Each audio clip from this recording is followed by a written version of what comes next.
Benvenuti al Meteo.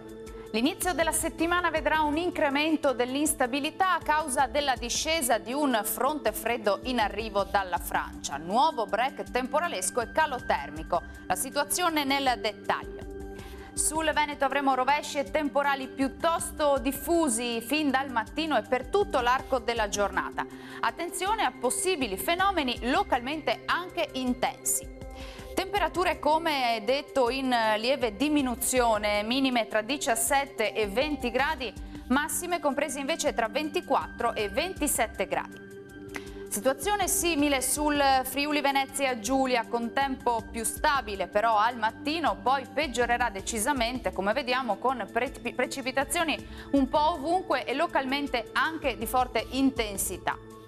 Temperature minime tra 18 e 20 gradi, massime sui 29 gradi circa. Raggiungiamo infine il Trentino Alto Adige, anche qui il tempo sarà instabile con piogge su tutta la regione e per tutta la giornata anche.